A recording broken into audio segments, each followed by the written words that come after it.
नमस्कार मित्रांनो, स्वागत आहे तुमचं आपल्या मराठी नेट के बी या चॅनलमध्ये. तर मित्रांनो, आज आपण पाहणार आहे BEd CETचा ऑनलाईन फॉर्म हा कसा भरावा.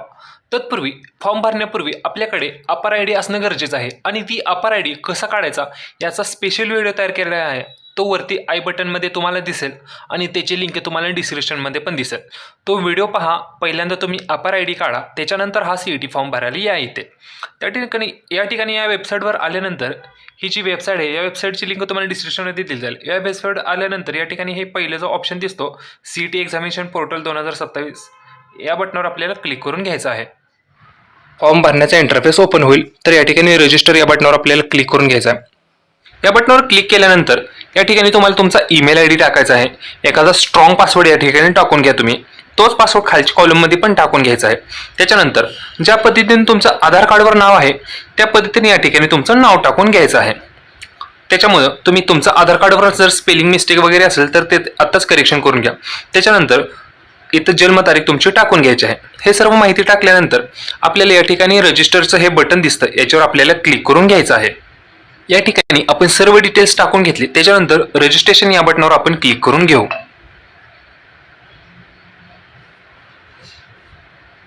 या बटनावर क्लिक केल्यानंतर या ठिकाणी आपल्या ईमेल आय डीवर त्यांनी एक व्हेरिफिकेशन कोड पाठवतात. तो या ठिकाणी आपल्याला व्हेरिफिकेशन करून घ्यायचा आहे. आता ते कसं करायचं मी तुम्हाला या ठिकाणी ईमेलमध्ये जाऊन दाखवतो. तर या ठिकाणी आपण ईमेल आय डीवरती आलेलो आहोत. तर या ठिकाणी आपल्याला पहिला मेसेज दिसतो बघा, MHCET या ऑप्शनवर आपल्याला क्लिक करून घ्यायचं आहे. तर या ऑप्शनवर क्लिक केल्यानंतर या ठिकाणी व्हेरीफायचा एक तुम्हाला मेसेज दिसेल, व्हेरीफाय ईमेल. तर या व्हेरीफाय ईमेल या बटनावर आपल्याला क्लिक करून घ्यायचं आहे.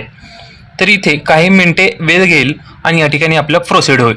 त्याच्यानंतर क्लिक हिअर टू प्रोसीड या बटनावर आपल्याला क्लिक करून घ्यायचं आहे. तर या ठिकाणी पाहू शकता your email address has been successfully verify असं मेसेज येईल. हे असं झाल्यानंतर परत आपल्याला आपल्या CETच्या ॲप्लिकेशन फॉर्ममध्ये यायचं आहे. तुमचा ईमेल सक्सेसफुली व्हेरीफाय झाल्यानंतर आपल्याला परत या वेबसाईटवरती यायचं आहे. या वेबसाईटवर आल्यानंतर आपला तयार केलेला ईमेल आय डी आणि तयार केलेला पासवर्ड या ठिकाणी टाकून खाली दिलेल्या साइन इन या बटनावर क्लिक करून घ्यायचं आहे.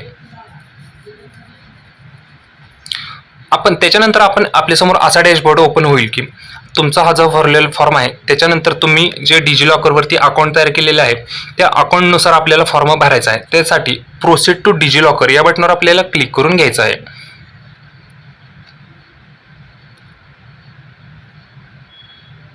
त्याच्यानंतर जे डिजिलॉकरचे जे परमिशन असतील ते आपल्याला टाकून द्यायचे आहेत या ठिकाणी. त्यासाठी आपल्याला या ठिकाणी आपला आधार कार्ड नंबर टाकून घ्यायचा आहे. आधार कार्ड नंबर टाकल्यानंतर नेक्स्ट या बटनावर क्लिक करून घ्यायचा आहे.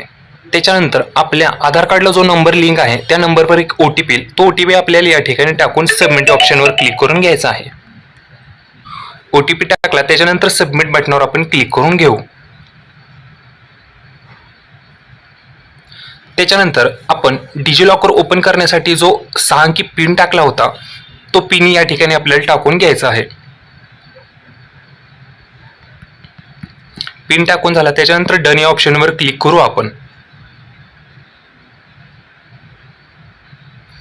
तर याच्यामध्ये आपल्याला अपर आय डी आणि आधार कार्ड या दोन्हीची आपल्याला परमिशन द्यायची आहे. त्याच्यानंतर अलाव या बटनावर क्लिक करून घ्यायचं आहे. त्याच्यानंतर ते ऑटोमॅटिक प्रोसेस करून घेईल.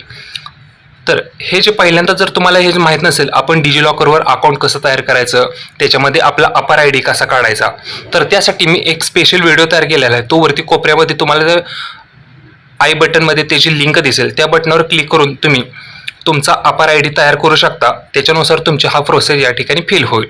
तर कोणाला माहीत नसेल तर त्याची लिंक मी डिस्क्रिप्शनमध्ये पण देईल. अपर आय डी कसा काढायचा ते त्या पद्धतीने तुम्ही अपर आय डी काढून घ्या. त्याच्यानंतर आपल्यासमोर असा इंटरफेस ओपन होईल. त्याच्यानंतर या ठिकाणी आपल्याला आपला अपर आय डी टाकून घ्यायचा आहे. इथं आपला मोबाईल नंबरचा टाकून घ्यायचा आहे, जो नंबर चालू आहे तो. त्याच्यानंतर खाली खाली घेऊन घ्यायचा आहे आपल्याला. त्याच्यानंतर या ठिकाणी आपल्याला आपलं वडिलांचं नाव टाकायचं आहे. याच्यामध्ये नाव सांगितलं आहे बघा, ॲज पर 10वी-12वीचे मार्कशीट. म्हणजे तुमच्या 10वी-12वीच्या मार्कशीटवर ज्या पद्धतीने नाव आहे त्या पद्धतीने या ठिकाणी तुमचं नाव टाकून घ्या. त्याच्यानंतर खाली या ठिकाणी आपल्याला आईचं नाव टाकून घ्यायचं आहे. जेंडर मेल फिमेल काय असेल ते तुमचं सिलेक्शन करून घ्या तुम्ही. हे सर्व टाकून झाल्यानंतर खाली आपल्याला या ठिकाणी आपल्याला रिलिजन रिलिजन तुमचं टाकून घ्या. तुमचं रिलिजन काय असेल ते हिंदू, मुस्लिम, सिख वगैरे काय असेल ते तुम्ही या ठिकाणी तुमचे रिलिजन टाकून घ्यायचं आहे. या पद्धतीने सिलेक्शन करा. त्यानंतर रिजन विचारेल तुम्ही अर्बन एरियामधून आहे का रुरल एरिया. रुरल म्हणजे खेडेगाव, अर्बन म्हणजे शहर. त्या पद्धतीने तुम्ही कोणत्या ठिकाणाहून बिलॉंग करता ते टाकून घ्यायचं आहे. मदर टंगमध्ये या ठिकाणी मराठी सिलेक्शन करून घ्या तुम्ही. नॅशनॅलिटी इंडियन ऑटोमॅटिक येईल. त्यानंतर फॅमिली इन्कम विचारेल. या ठिकाणी तुमची जी फॅमिली उत्पन्न असेल ते उत्पन्न या ठिकाणी सिलेक्शन करून घ्यायचं आहे. तुम्ही जर मॅरिड अनमॅरिड काय असाल ते या ठिकाणी सिलेक्शन करून घ्या. जर तुम्ही एखादी व्यक्ती मॅरिड असेल तर त्यांनी मॅरिड करून तिथं तुमच्या मिस्टरांचं वगैरे तुमचं पतीचं वगैरे असं नाव या ठिकाणी टाकून घ्यायचं आहे. हे टाकून झाल्यानंतर या ठिकाणी खाली आपल्याला ॲड्रेस टाकून घ्यायचा आहे. ॲड्रेस लाईन 1 लाईन 2 हे टाकून घ्यायचं आहे. ॲट पोस्ट तुमच्या गावाचं नाव टाका. त्याच्यानंतर एखाद्या ठिकाणाचं नाव टाका तुम्ही ज्या ठिकाणी राहता. या ठिकाणी स्टेटमध्ये महाराष्ट्र सिलेक्शन करून घ्या. डिस्ट्रिक्टमध्ये तुम्ही कोणत्या जिल्ह्यातून येतात ते जिल्हा सिलेक्ट करा. या ठिकाणी तालुका सिलेक्शन करून घ्यायचा आहे. त्याच्यानंतर त्या तालुक्यामध्ये तुम्ही कोणत्या गावात राहता गाव सिलेक्शन करून घ्या. त्यानंतर तुम्ही ज्या गावात राहता त्या गावाचा पिनकोड या ठिकाणी टाकून घ्यायचा आहे. त्याच्यानंतर खाली आपल्याला एक अल्टरनेट मोबाईल नंबर द्यायचा आहे. वरती जो नंबर दिला तो सोडून खाली एक दुसरा अल्टरनेट नंबर या ठिकाणी टाकून द्यायचा आहे. हे सर्व झाल्यानंतर जर तुमचा permanent and correspondent address same असेल तर या बटनावर आपल्याला क्लिक करून घ्यायचं आहे. हे सर्व माहिती टाकून घेतली आपण. त्याच्यानंतर अदर डिटेल्समध्ये या ठिकाणी आपल्याला डोमासेल स्टेट महाराष्ट्र येस करून घ्यायचं आहे. डिसेबिलिटी आहे किंवा नाही यासाठी येस नो करून घ्या. त्याच्यानंतर तुम्हाला या ठिकाणी 10वीचं पासिंग इयर विचारेल. तुमची 10वी कधी पासआउट झाला ते वर्ष या ठिकाणी टाकून घ्यायचं आहे. त्यानंतर 10वीला टोटल पर्सेंटेज किती होते ते पर्सेंटेज या ठिकाणी तुम्ही लिहून घ्यायचे आहेत. हे सर्व टाकून झाल्यानंतर विचारेल तुम्हाला 10वीला कोणता बोर्ड होता. तो बोर्ड या ठिकाणी सिलेक्शन करून घ्या. काही लोकांचं बोर्ड असतील महाराष्ट्र स्टेट बोर्ड, काही लोकांचे बोर्ड असतील CBSE वगैरे अजून कोणत्या तर स्टेटमधून झालेला तो बोर्ड असेल तो बोर्ड टाकून घ्या. त्याच्यानंतर तुमची 10वी कोणत्या स्टेटमधून झाली ते स्टेट या ठिकाणी सिलेक्शन करून घ्यायचं आहे. या पद्धतीने तुम्ही सिलेक्शन करून घ्या. महाराष्ट्र वगैरे काय असेल ते सिलेक्शन करून घ्या. त्याच्यानंतर या ठिकाणी तुम्हाला विचारेल बघा हा जो ऑप्शन आहे त्या ऑप्शनमध्ये तुम्हाला विचारेल की तुमची ही 12वी आत्ता तुम्ही 12वी चालू आहे का तुमची 12वी ही कंप्लीट झाली आहे. जर ज्या लोकांची 12वी चालू आहे तर या ठिकाणी त्यांनी येस करून घ्यायचं आहे. आणि ज्यांनी आता 12वी ज्यांची कंप्लीट आहे त्यांनी नो बटनावर क्लिक करून घ्यायचं आहे आणि या ठिकाणी 12वीची सर्व इन्फॉर्मेशन टाकून द्यायची आहे. 12वी कधी पास झाला, 12वीला कोणतं बोर्ड होतं, 12वीला कसं मार्क्स होते का पर्सेंटेज होते ते टाकून घ्यायचं आहे. त्याच्यानंतर आउट ऑफमध्ये तुम्हाला कितीपैकी किती मार्क्स पडले हे टाकून घ्यायचं आहे. त्याच्यानंतर या ठिकाणी ऑटोमॅटिक पर्सेंटेज येतील. या पद्धतीने तुम्ही सर्व इन्फॉर्मेशन टाकून घ्या. त्याच्यानंतर या परमिशन द्यायची आहे या ठिकाणी क्लिक करून घ्यायचं आहे. त्याच्यानंतर सेव्ह अँड चेंज या बटनावर आपल्याला क्लिक करून घ्यायचं आहे. सेव्ह अँड चेंज या बटनावर क्लिक केल्यानंतर या ठिकाणी असा डॅशबोर्ड ओपन होतं. इथे आपल्याला CET रजिस्ट्रेशन या बटनावर आपल्याला क्लिक करून घ्यायचं आहे. त्याच्यानंतर खाली येऊन पाहू शकता तुम्ही तर या ठिकाणी आपल्याला BEdचं ऑप्शन दिसत आहे. BEd जनरल स्पेशल याच्यावर आपल्याला क्लिक करून घ्यायचं आहे. या बटनावर क्लिक केल्यानंतर या ठिकाणी आपल्याला मोबाईल एक OTP येईल. आपला जो नंबर आपण दिला होता पहिल्यांदा त्याच्यावर OTP येईल. तो OTP आपल्याला या ठिकाणी टाकून घ्यायचा आहे. OTP टाकून व्हेरीफाय या बटनावर क्लिक करून घेऊ आपण. OTP व्हेरिफिकेशन झाल्यानंतर तुमच्यासमोर असा डॅशबोर्ड ओपन होईल. तर या डॅशबोर्डवरती आपल्याला थोडीफार माहिती दिसते की आपल्याला BEdला ॲडमिशन घेण्यासाठी मागच्या वर्षी किती पर्सेंटेज वगैरे पाहिजे होते ते या ठिकाणी दिसेल. त्यानुसार तुमच्या कास्टनुसार या ठिकाणी तुम्हाला फीचं स्ट्रक्चर दिसेल. तुमच्या कास्टला किती फी आहे वगैरे या ठिकाणी दिसेल. या ठिकाणी तुम्ही व्यवस्थित ही माहिती वाचून घ्या. त्याच्यानंतर खाली यायचं आहे. त्यानंतर ॲग्री बटनावर क्लिक करून घ्यायचं आहे. त्यानंतर proceed to complete application form या बटनावर क्लिक करून घ्यायचं आहे. आपल्याला कंप्लीट या बटनावर क्लिक केल्यानंतर आमच्या समोर अशी पर्सनल इन्फॉर्मेशन सगळी ओपन होईल. ती सगळी एकदा चेक करून घ्यायची आहे सगळी बरोबर आहे का नाही वगैरे.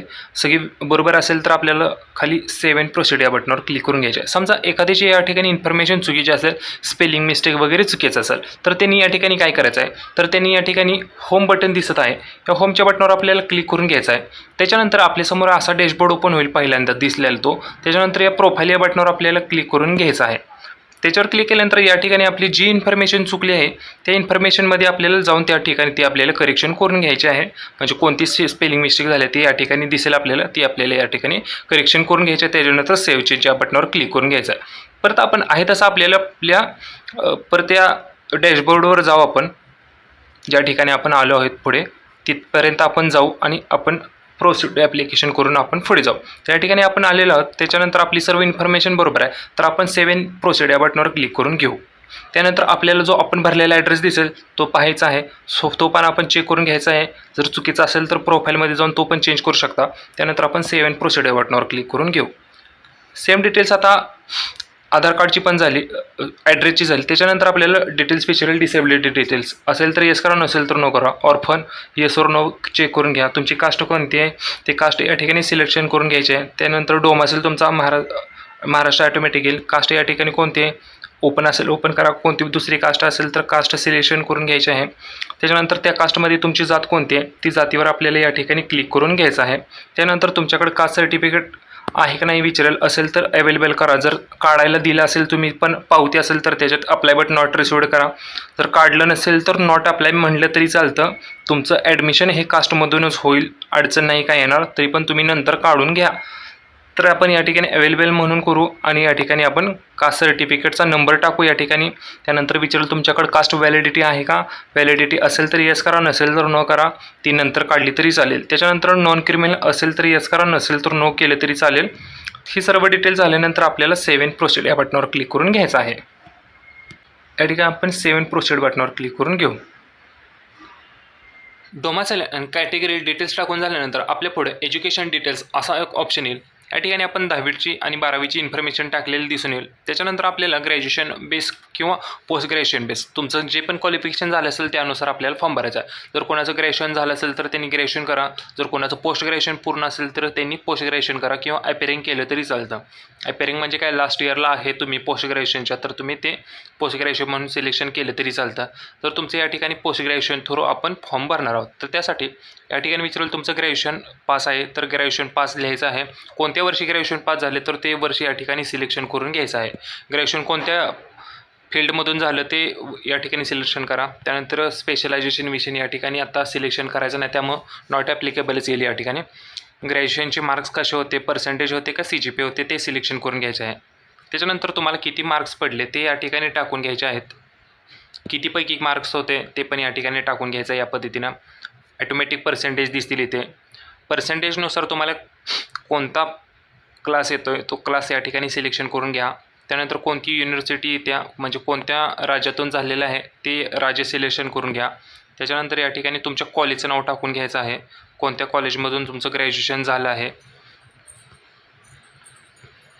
ते ग्रॅज्युएशन कॉलेजचं नाव टाकून घ्यायचं आहे. इथे कॉलेजचं नाव टाकून झाल्यानंतर तुम्हाला या ठिकाणी युनिव्हर्सिटी टाकून घ्यायची आहे. या पद्धतीने युनिव्हर्सिटीचं नाव टाकून घ्या. ग्रॅज्युएशन कधी पासआउट झालं ते वर्ष टाकलं, या ठिकाणी आपण महिना लिहायचा आहे. हे टाकून झाल्यानंतर आपल्याला पोस्ट ग्रॅज्युएशनचे डिटेल्स टाकून घ्यायचे आहे. त्याच पद्धतीने पोस्ट ग्रॅज्युएशन तुमचं चालू आहे का अपेरिंग आहे ते सिलेक्शन करून घ्यायचं आहे. चालू असेल तर अपेअर करा आणि कोणत्या फील्डमधून आहे ते फील्ड फक्त या ठिकाणी सिलेक्शन करून घ्यायचे आहे. जर तुमचं पास असेल तर पास म्हणून घ्यायचं आहे आणि ज्या पद्धतीनं ग्रॅज्युएशनचे डिटेल्स फिल केली त्या पद्धतीनं पोस्ट ग्रॅज्युएशनचे डिटेल्स पण फिल करून घ्या. आता आपण अपेअर आहे तर अपेअर करून घेतो आहे. आता या ठिकाणी विचारेल तुम्हाला तुमचं हा जो ऑप्शन आहे या ठिकाणी तुम्हाला विचारेल तुम्हाला हे B.Ed हे इंग्लिश मिडियममधून करायचं आहे का. करायचं असेल तर येस करा, नसेल तर नो करा. त्यानंतर तुम्हाला स्पेशल एज्युकेशनसाठी अर्ज करायचा आहे का, B.Edसाठी करायचं असेल तर येस करा, नसेल तर नो करा. ही सगळी माहिती झाल्यानंतर या ठिकाणी हे डिक्लेरेशन ॲक्सेप्ट करून घ्यायचं आहे. त्याच्यानंतर सेव्ह अँड प्रोसीड या बटनावर क्लिक करून घ्यायचं आहे.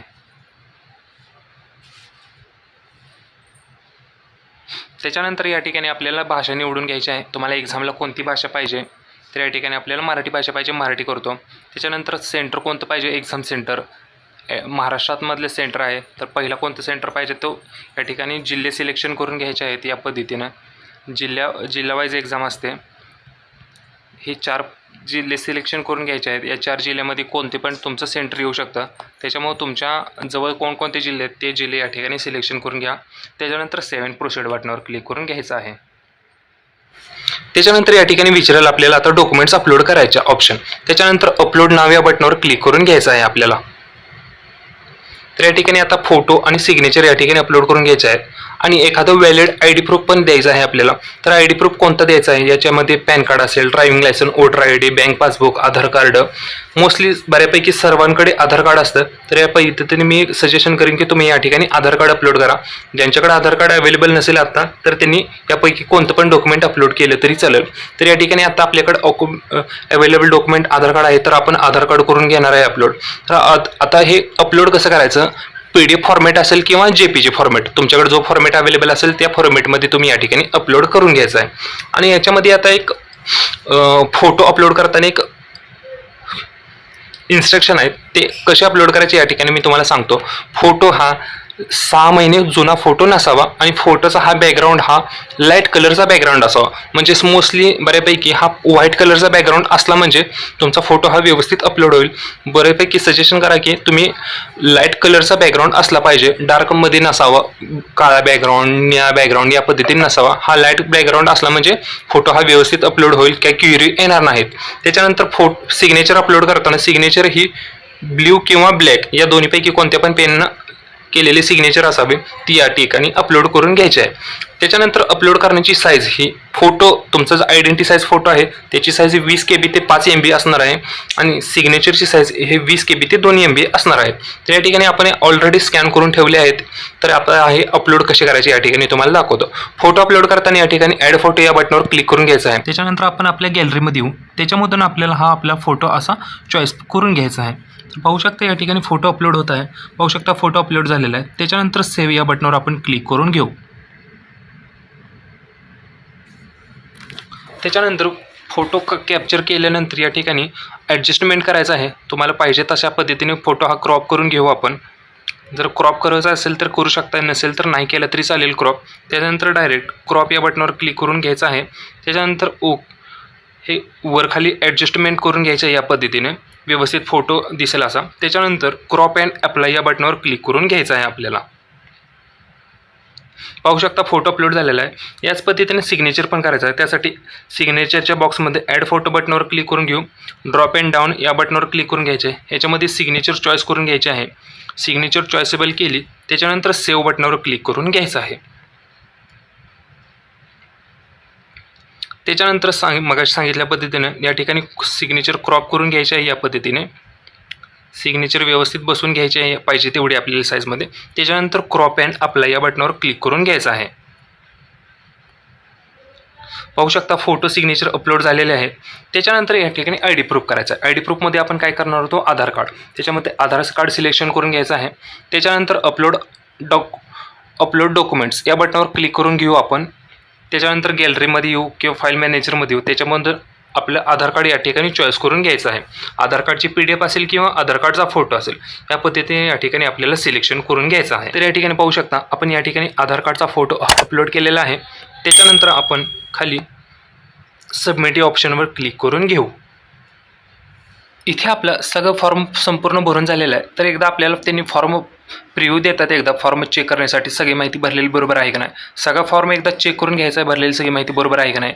जर एखादी माहिती चूक असेल तर या ठिकाणी एडिटचं बटन दिलेलं आहे. ते एडिटच्या बटनावर क्लिक करून तुम्ही या ठिकाणी फॉर्म ती माहिती एडिट करू शकता. जर सगळा फॉर्म बरोबर असेल तर या ॲग्री या बटनावर क्लिक करून घ्यायचं आहे. त्याच्यानंतर कंटिन्यू या बटनावर क्लिक करून घ्यायचं आहे. त्याच्यानंतर पेमेंट करायचं आहे आपल्याला. त्यासाठी येस या बटनावर क्लिक करून घेऊ.